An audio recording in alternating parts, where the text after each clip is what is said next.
찬송가 133장 어저께나 오늘이나 함께 찬송 부르시겠습니다.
시작하겠습니다. 시편 4편 1절 8절을 교독하시고 묵상 기도하시겠습니다. 내 의의 하나님이여 내가 부를 때에 응답하소서. 곤란 중에 나를 너그럽게 하셨사오니 내게 은혜를 베푸사 나의 기도를 들으소서. 인생들아 어느 때까지 나의 영광을 받고 욕되게 하며 헛된 일을 좋아하고 거짓을 구하려는가. 여호와께서 자기를 위하여 경건한 자를 택하신 줄 너희가 알지어다. 내가 그를 부를 때에 여호와께서 들으시리로다. 너희가 떨며 범죄하지 말지어다. 자리에 누워 신중에 말하고 잠잠할지어다.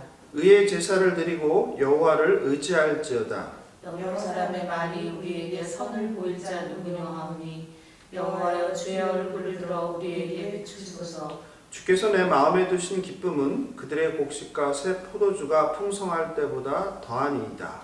내가 평안히 눕고 자기도 하리니 나를 안전히 살게 하시는 이는 오직 여호와이시니이다.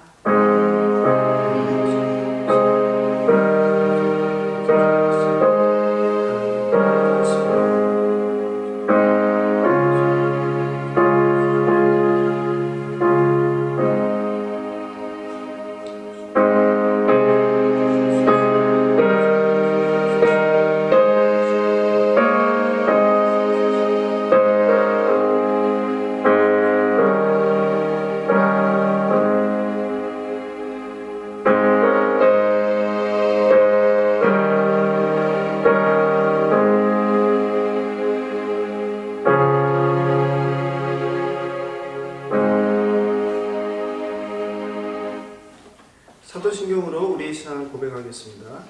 전능하사 천지를 만드신 하나님 아버지를 내가 믿사오며 그 외아들 우리 주 예수 그리스도를 믿사오니 이는 성령으로 잉태하사 동정녀 마리아에게 나시고 본디오 빌라도에게 고난을 받으사 십자가에 못 박혀 죽으시고 장사한 지 사흘 만에 죽은 자 가운데서 다시 살아나시며 하늘에 오르사 전능하신 하나님 우편에 앉아 계시다가 저리로서 산자와 죽은 자를 심판하러 오시리라. 성령을 믿사오며 거룩한 공예와 성도가 서로 교통하는 것과 죄를 사하여 주시는 것과 몸이 다시 사는 것과 영원히 사는 것을 믿사옵나이다. 아멘.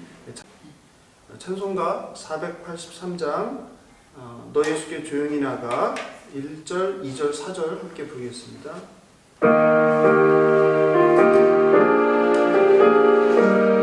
19절입니다. 한 절씩 교독하시고 마지막 절은 합독하겠습니다. 너희 중 누구에게 밭을 갈거나 양을 치거나 하는 종이 있어 밭에서 돌아오면 그더러 곧 와 앉아서 먹으라 말할 자가 있느냐? 도리어 그더러 내 먹을 것을 준비하고 띠를 띠고 내가 먹고 마시는 동안에 수종 들고 너는 그 후에 먹고 마시라 하지 않겠느냐? 명한 대로 하였다고 종에게 감사하겠느냐? 이와 같이 너희도 명령받은 것을 다 행한 후에 이르기를 우리는 무익한 종이라 우리가 하여야 할 일을 하는 것뿐이라 할지니라. 예수께서 예루살렘으로 가실 때 사마리아와 갈릴리 사이로 지나가시다가 한 마을에 들어가시니 나병한 자 10명이 예수를 만나 멀리 서서 소리를 높여 이르되 예수 선생님이여 우리를 불쌍히 여기소서 하거늘 보시고 이르시되 가서 제사장들에게 너희 몸을 보이라 하셨더니 그들이 가다가 깨끗함을 받은지라. 그 중에 한 사람이 자기가 나은 것을 보고 큰 소리로 하나님께 영광을 돌리며 돌아와 예수의 발 아래 엎드려 감사하니 그는 사마리아 사람이라. 예수께서 대답하여 이르시되 10사람이 다 깨끗함을 받지 아니하였느냐? 그 9은 어디 있느냐? 이 이방인 외에는 하나님께 영광을 돌리러 돌아온 자가 없네 하시고 함께 읽겠습니다. 그에게 이르시되 일어나 가라 내 믿음이 너를 구원하였느니라 하시더라. 아멘. 기도하겠습니다. 자비와 긍휼이 풍성하신 창조주 하나님 아버지, 죄로 죽을 수밖에 없는 저희를 불쌍히 여기사 선택하여 예수님의 피의 공로로 의롭다 하시고 영생을 주신 그 은혜에 감사드립니다. 오늘도 저희에게 하루라는 선물을 주시어 가난한 마음 상한 심령으로 이렇게 예배 자리에 나와 하루를 시작하게 하시니 감사합니다. 이 시간 주시는 생명의 말씀으로 세상에 오염된 저희의 심령을 새롭게 하여 주시고 온전히 우리 마음이 그리고 우리의 귀가 하나님께만 집중하게 하옵소서. 바라옵기는 저희에게 듣는 귀와 열린 마음을 주셔서 살았고 운동력 있는 생명의 말씀을 신비에 새기게 하시고 그 새겨진 말씀을 통하여 우리의 세상에서의 삶이 변화되게 하옵소서. 예수님을 사랑한다고 하나님을 사랑한다고 고백하는 그런 복된 시간 될 수 있도록 은혜 베풀어 주시옵소서. 오늘도 하나님께 올려드리는 성도들의 기도를 기쁘게 흠양하여 주실 줄 믿사오며 생명 되신 예수님의 이름으로 감사하며 기도합니다.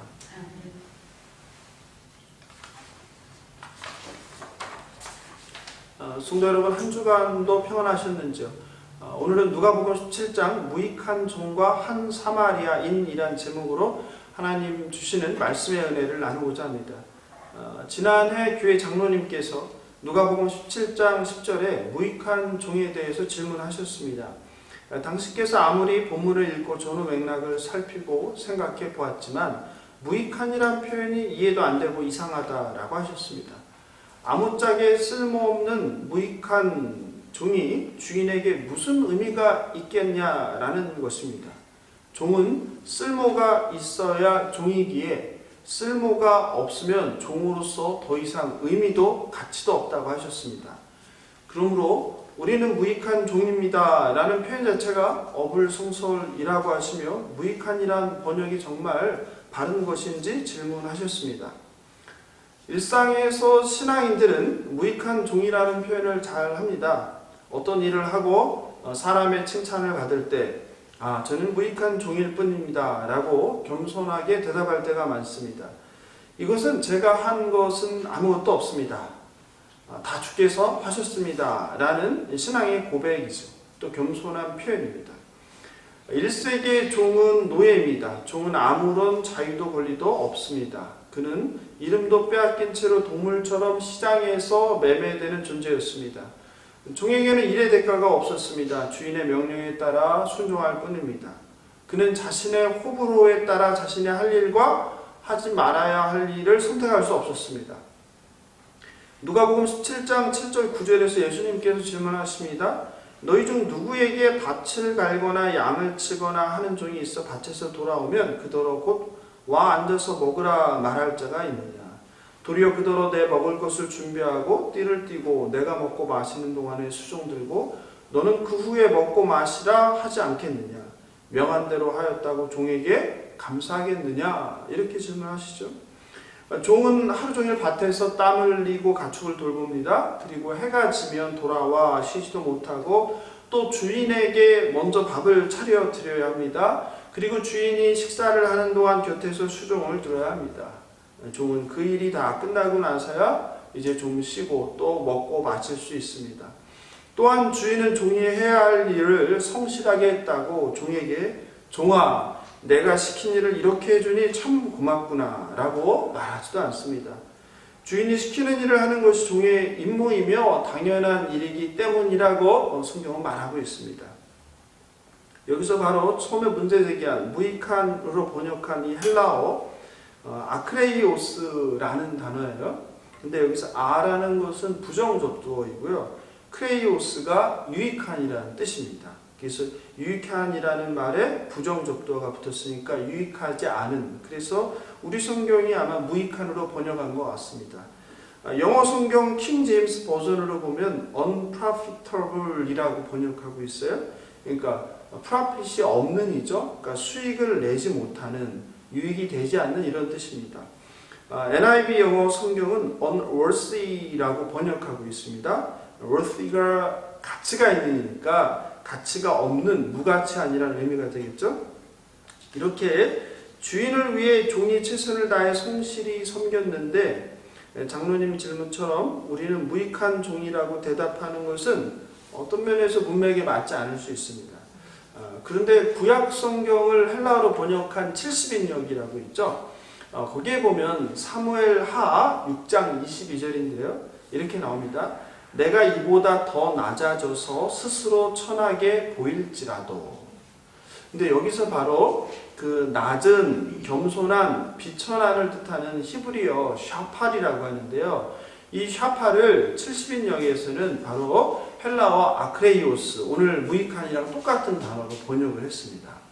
즉 아크레이오스는 무익한이란 뜻 말고도 무슨 뜻이 있는 거예요? 낮은, 천한, 굴욕적인 이라는 뜻을 가지고 있습니다. 그러므로 누가복음 17장 10절에 우리말 무익한으로 번역한 아크레이오스는 무익한보다는 문맥상으로 볼 때 천한, 보잘것없는, 비천한으로 번역하는 것이 좋다고 저는 개인적으로 생각합니다. 실제로 공동번역 성경을 보면 보잘것없는 하인이라고 번역하였습니다.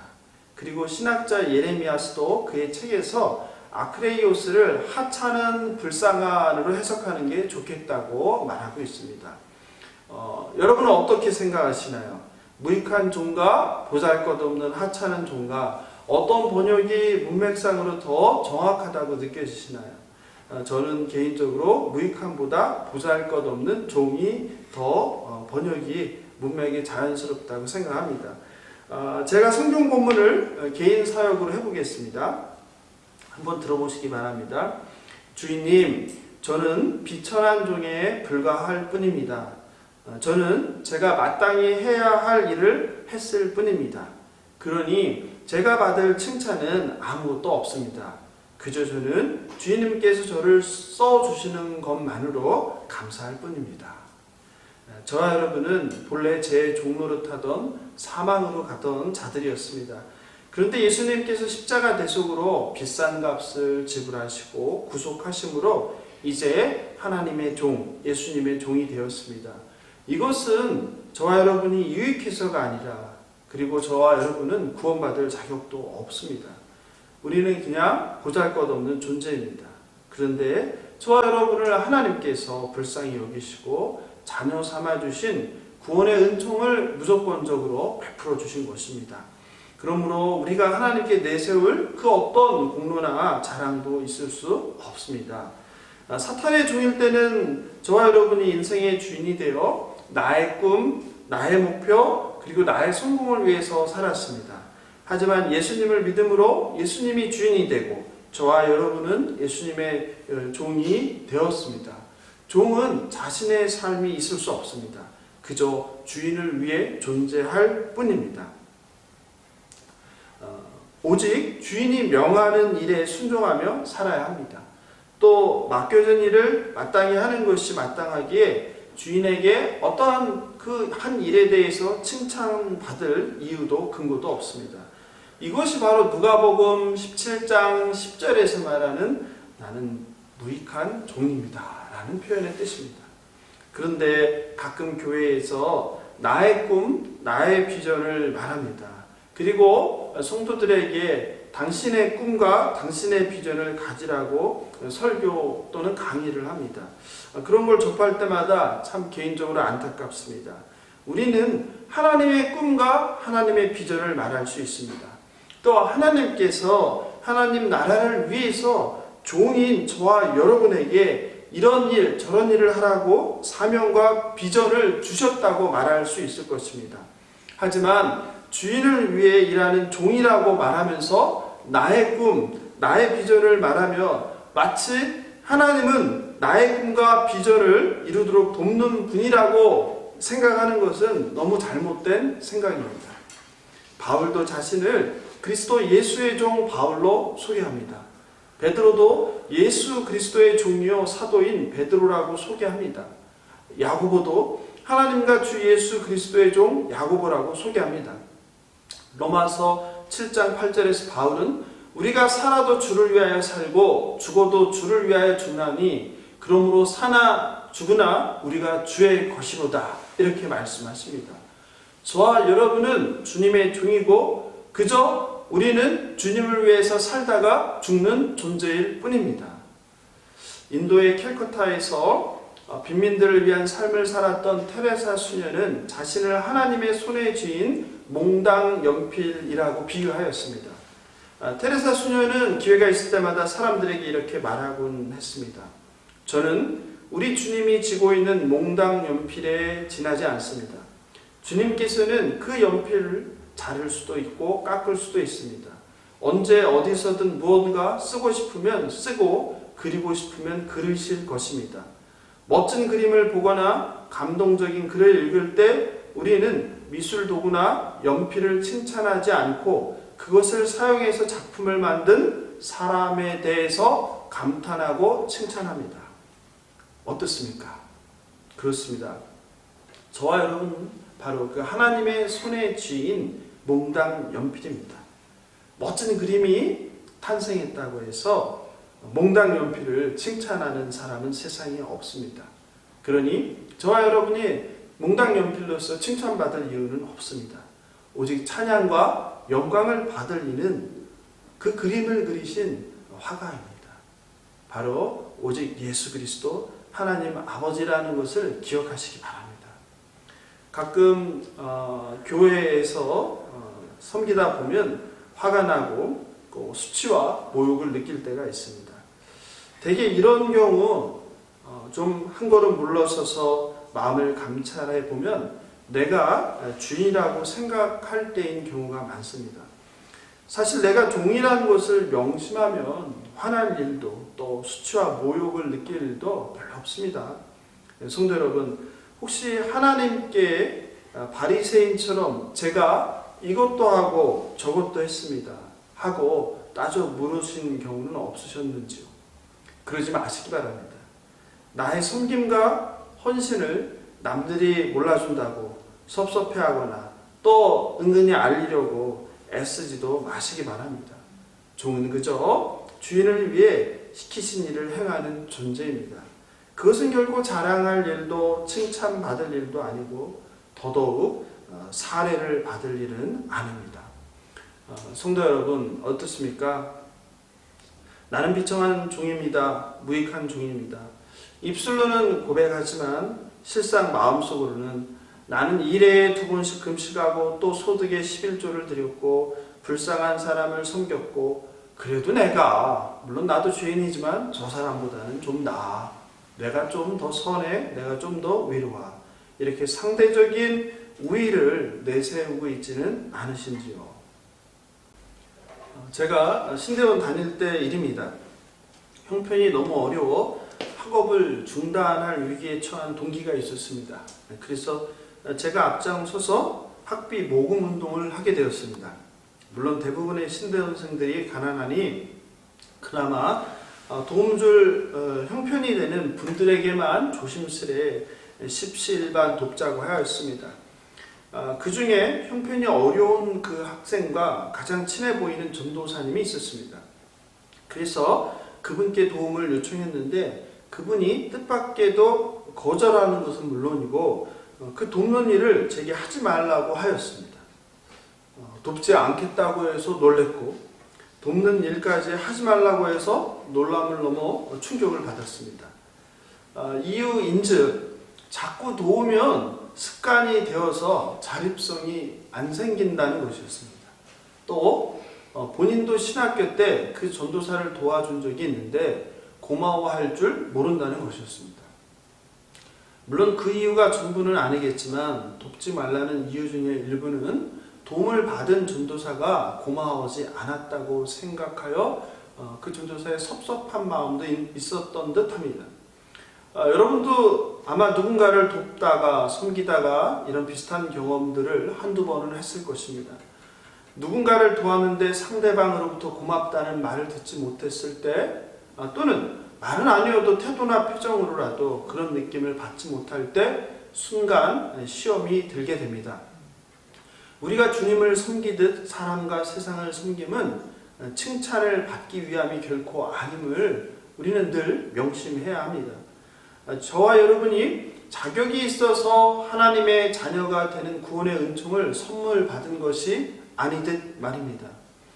예수님께서는 우리가 지난번에 살펴본 14장에서 13절, 14절에서 오히려 보답을 할 수 없는 사람을 섬기라고 말씀하셨습니다. 섬김의 원리죠. 잔치를 베풀려거든 차라리 가난한 자들과 몸 불편한 자들과 저는 자들과 맹인들을 청하라.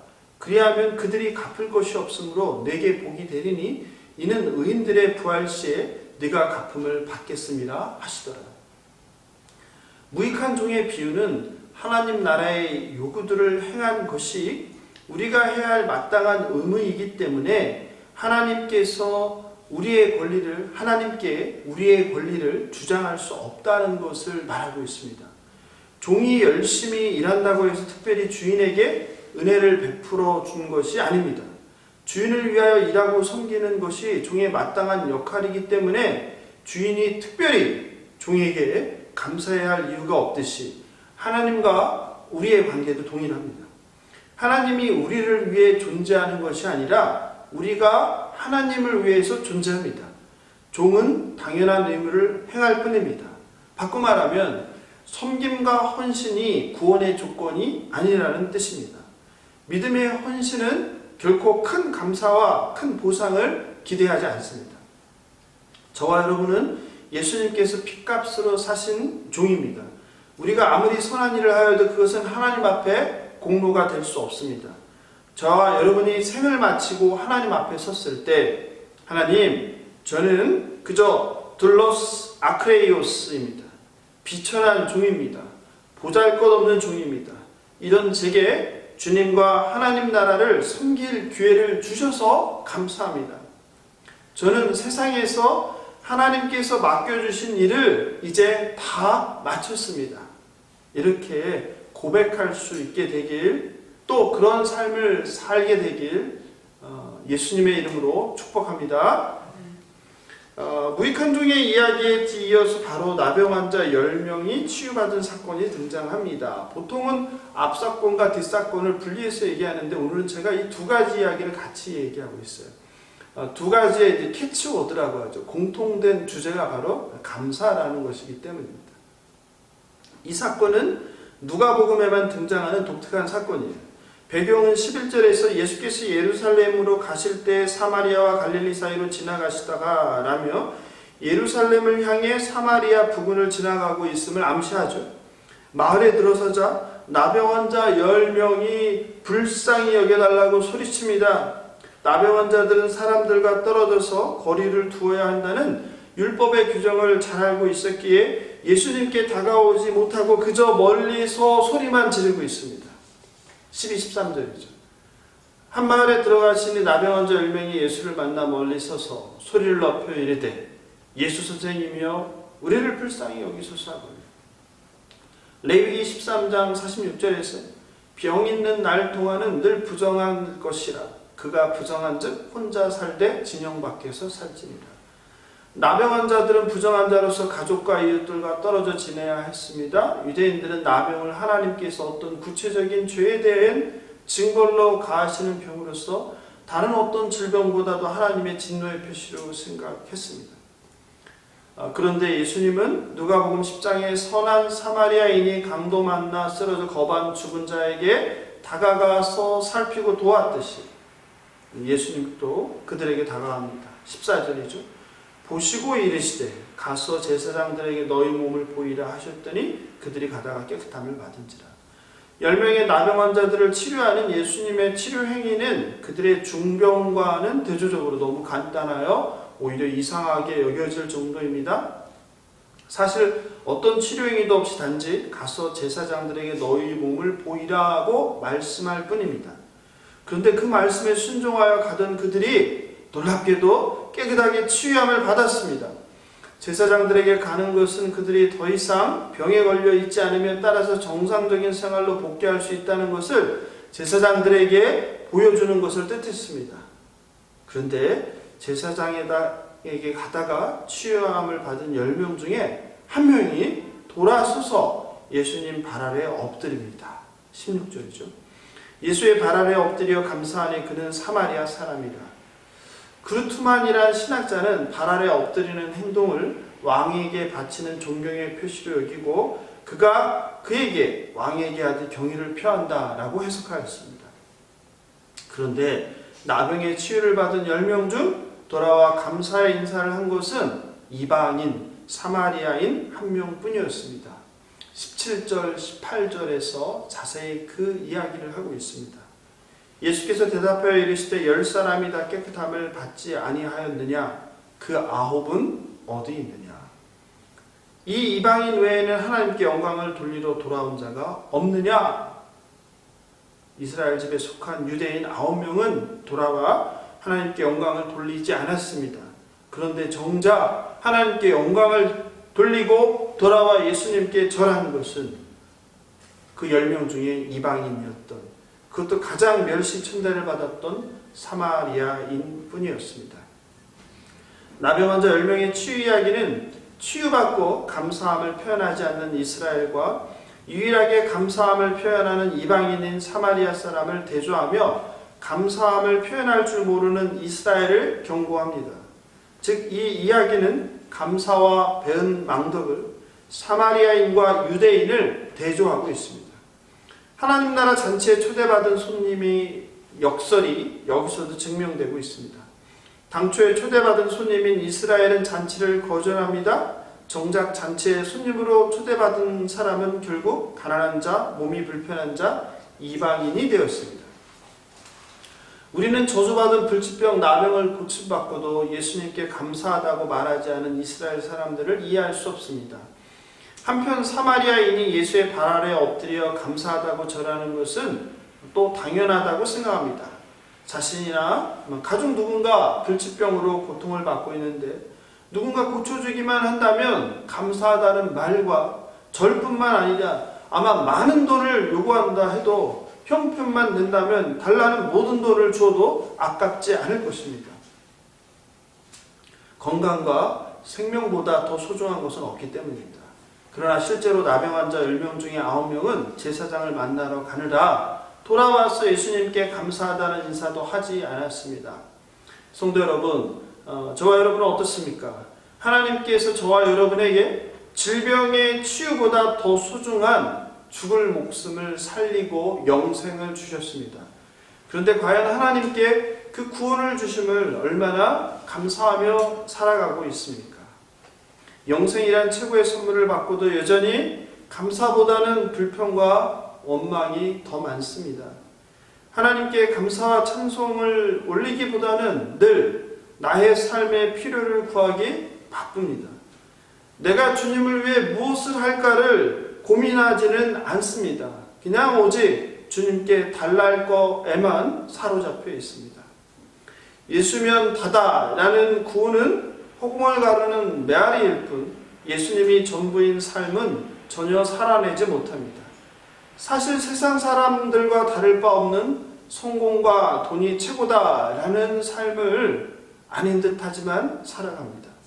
그런 점에서 9명의 나병 환자는 감사할 줄 모르는 이스라엘, 바로 저와 여러분입니다. 성도 여러분, 5월은 가정의 달입니다. 5월 5일이 어린이날, 8일이 어버이날, 그리고 11일은 입양의 날, 15일은 스승의 날, 17일은 성년의 날, 21일은 부부의 날입니다. 이런 점에서 5월은 감사의 달이기도 합니다. 낳아주시고 길러주신 부모님께 감사하길 바랍니다. 가르쳐주신 스승께 감사하길 바랍니다. 부족한 자신을 인내하며 함께 살아주는 배우자에게 서로 감사하길 바랍니다. 남들처럼 잘 뒷바라지 해주지도 못했는데 잘 자라준 자녀에게 감사하면 좋겠습니다. 또 힘들 때마다 슬프고 외로울 때마다 도와준 수많은 선한 사마리아인들에게도 감사를 표현하면 좋겠습니다. 무엇보다도 죽을 수밖에 없었던 죄인인 저와 여러분을 선택하여 자녀 삼아주신 여호와 하나님께 감사 찬송을 올리는 저와 여러분 되면 좋겠습니다. 인생을 살다 보면 뜻하지 않은 고난으로 참 살 길이 막막할 때가 많습니다. 혼자선 감당할 수 없는 슬픔과 아픔의 시간도 있습니다. 혼자 잘나 쉽지 않은 인생의 고비를 잘 참고 견뎌온 것 같지만 결코 그렇지 않습니다. 그 숱한 위기의 순간마다 하나님과 또 믿음의 형제 자매들이 때론 믿지 않는 세상 사람들을 통하여 저와 여러분의 무너지는 삶을 잡아주셨기에 그 폭풍의 바다를 건널 수 있었던 것입니다. 그때마다 사랑을 받고도 감사함이 그때뿐인 경우가 많습니다. 마당기도의 성도 여러분, 공동체도 마찬가지입니다. 지난 8년 공동체도 숱한 위기의 순간들을 마주해야 했습니다. 그때마다 누군가의 헌신과 희생으로 그리고 누군가의 기도로 그 험난했던 광야를 그리고 폭풍을 건널 수 있었습니다. 그 헌신과 은혜를 잊지 않고 기억하며 감사해야 한다고 예수님께서는 오늘 우리에게 본문을 통하여 말씀하십니다. 우리가 하나님의 은혜를 잊으면 안 되듯 우리를 도와준 이웃의 손길, 믿음의 형제 자매들의 손길도 기억하며 살아야 합니다. 18절에 이 이방인 외에는 하나님께 영광을 돌리러 돌아온 자가 없느냐? 이것은 바로 감사함을 표현하지 않고 잊고 제 잘나서 혼자 살아가고 있는 저와 여러분을 향한 예수님의 질책임을 새기시길 바랍니다. 우리는 하나님과 교회를 위해 한 일에 대해서 보상이나 대가를 기대할 때가 많습니다. 반면에 하나님께서 우리에게 하신 일들에 대해서는 당연히 여기고 감사를 잃어버리고 살 때가 많습니다. 말씀을 마무리합니다.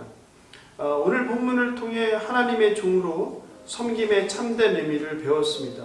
비천한 종은 하나님과 이웃을 섬김이 마땅한 것으로 그것에 대해 보답이나 감사의 인사를 기대해서는 안 됩니다. 반면에 하나님과 이웃에게 받은 사랑과 은혜를 늘 기억하고 감사해야 합니다. 사회적으로 배척된 나병 환자, 사람에게 불결하다고 멸시받던 한 이방인 사마리아인이 예수께 엎드려 절하며 감사 인사를 하고 영혼구원을 받은 것은 바로 하나님 나라의 역설입니다.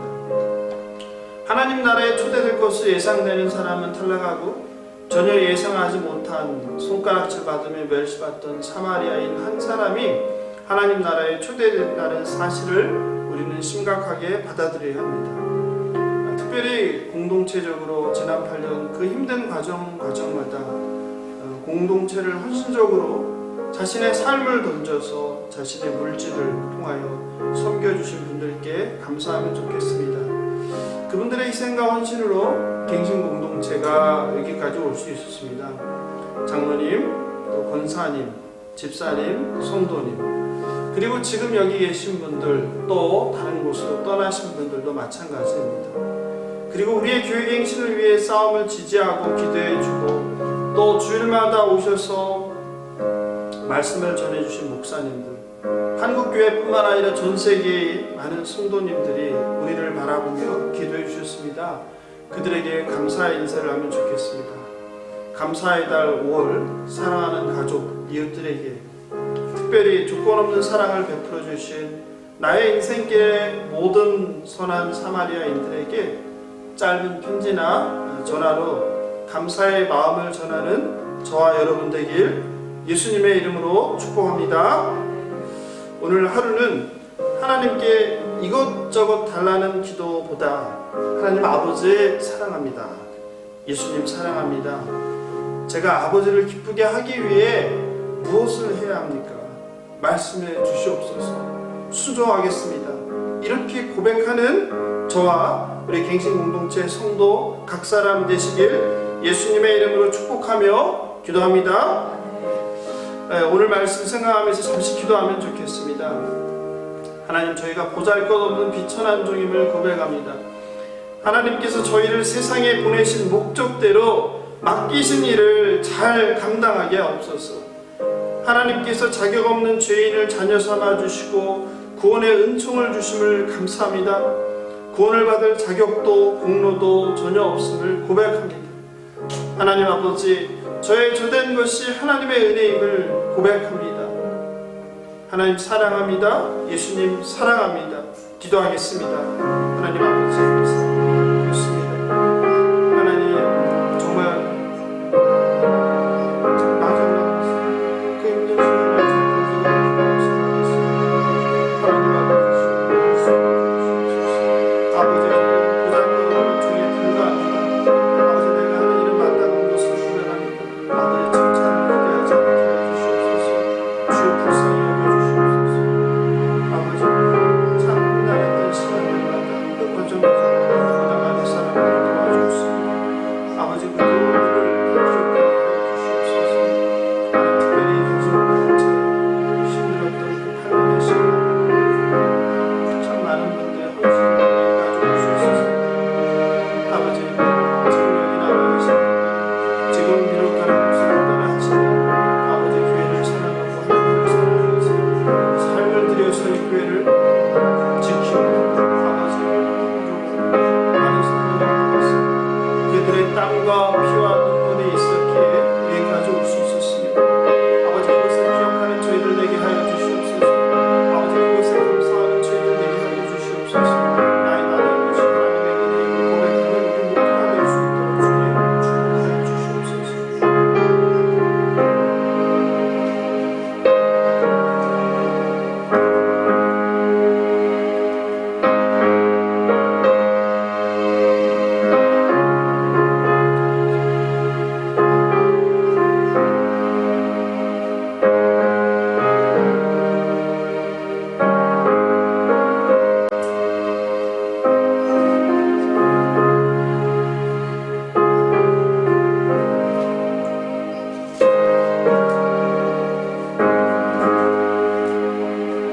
내 영혼이 은총이로 주한 죄짐 얻고 보니 슬픔 많은 이 세상도 천국으로 가도다.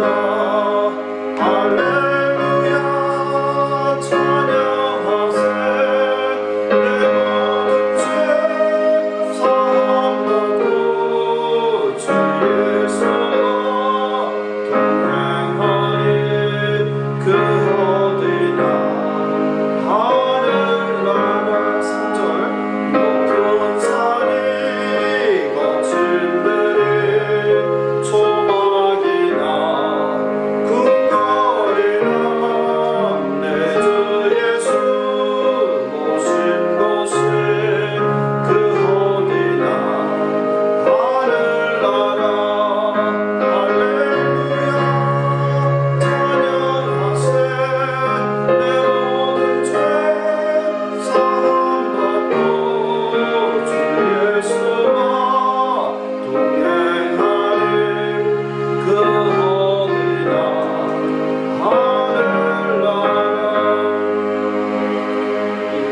계속 기도하시는데요. 기도 제목 보시고 2번, 3번, 4번 기도 제목 읽고 함께 기도하겠습니다. 2번 한국교회의 갱신과 회복을 위해서 기도합니다. 만모니즘 세속화, 개교회주의에 빠진 한국교회가 돌이켜 보편교회와 지역교회로서 사명과 역할을 회복하게 하옵소서. 교회가 섬김의 참된 의미를 깨닫고 세상을 섬김을 자랑하지 않게 하옵소서. 예수 그리스도의 복음을 전하고 한 영혼을 살리는 것이 교회 사역의 우선순위가 되게 하옵소서. 3번 나라와 민족을 위해서 기도합니다. 빈부격차가 줄고 기회가 모두에게 공정하게 주어지는 나라 되게 하소서. 부정부패가 사라지고 정의롭고 공정한 나라 되게 하옵소서. 청년들이 현실의 장벽으로 절망하지 않고 내일을 꿈꾸는 나라 되게 하소서. 코로나 백신 접종에 부작용이 없게 하시고 코로나가 사라져 일상과 경제를 회복시켜 주옵소서. 예수 그리스도의 복음으로 북한 땅을 넘어 평화와 자유의 나라가 되게 하옵소서. 4번 열방을 위해서 기도합니다. 미얀마의 평화와 자유를 위해서 기도합니다. 기득권을 지키기 위해 무고한 시민을 살상하는 군과 권력자들을 하나님의 공의로 심판하시고 그 땅에 예수 그리스도의 복음이 전파되기에 자비와 공의를 베풀어 주옵소서. 코로나 팬데믹으로 무수한 사람들이 치료도 받지 못하고 생명을 위협받고 죽어가고 있습니다. 특별히 인도를 불쌍히 여기시고 치유와 구원의 은총을 베풀어 주옵소서. 2번, 3번, 4번 기도 제목을 함께 기도하겠습니다.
아버지 그 땅을 불쌍히 여겨주시옵소서.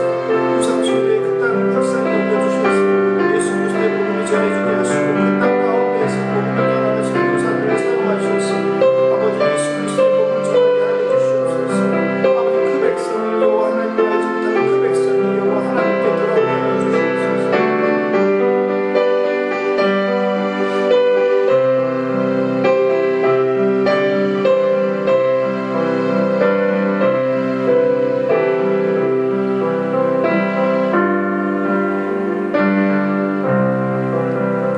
계속해서 5번, 6번 기도 제목으로 기도하겠습니다. 5번 2021년 갱신 공동체를 위해 기도합니다. 갱신 공동체가 각 사람이 종으로서 하나님과 세상을 겸손히 섬기게 하옵소서. 구원을 주신 하나님께 감사하며 이웃에게 사랑을 실천하며 한 영혼을 사랑하게 하옵소서.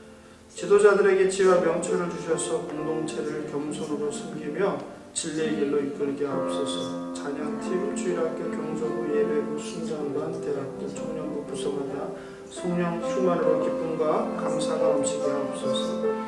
이 공동체 환우들을 위하여 기도합니다. 상한 갈대를 꺾지 않으시고 꺼져가는 등불도 끄지 않으시는 하나님께서 자비와 긍휼을 환우와 가족들에게 베풀어 주옵소서. 슬픔을 당한 유족들을 위로해 주옵소서. 백혈병과 싸우는 최 집사님, 오랫동안 침상에 누운 청년, 폐암과 싸우는 권사님, 투석하시는 남은 권사님과 집사님, 림프암, 대장암, 각종 암과 당뇨와 심부전증, 뇌리병 등으로 질병으로 고통받는 하나님의 아들, 딸들을 불쌍히 여겨 치유의 은총을 주옵소서.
많으시고 노하기를 더디하시는 창조주 하나님 아버지, 오늘도 말씀과 기도와 찬양으로 하루를 시작하게 하심에 감사드립니다.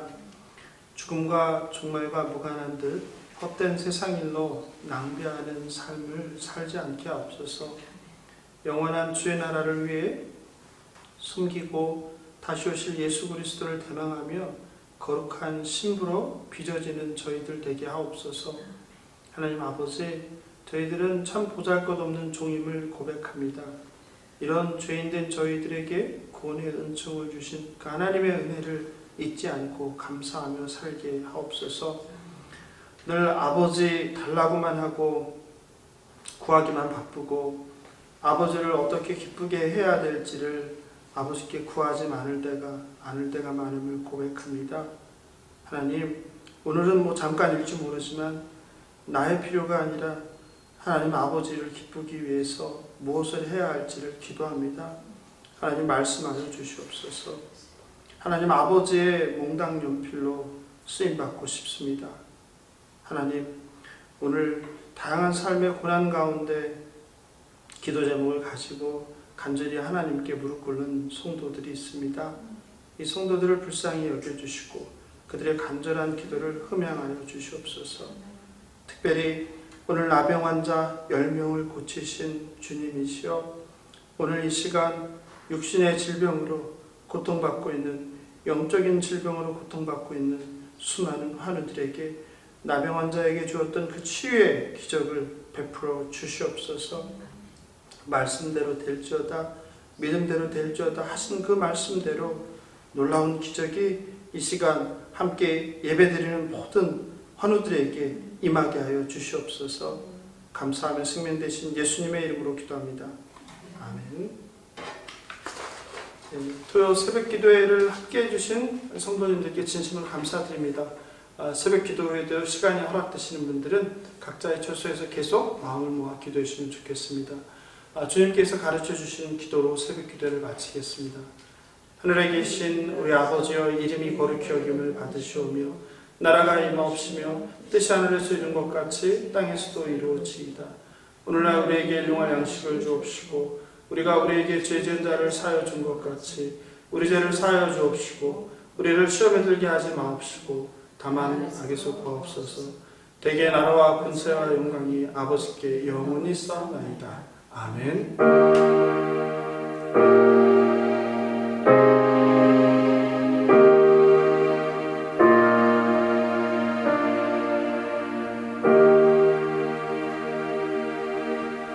감사합니다. 저는 또 다음 주 토요일 6시 30분 301회에서 뵙겠습니다. 한 주간도 평안하십시오.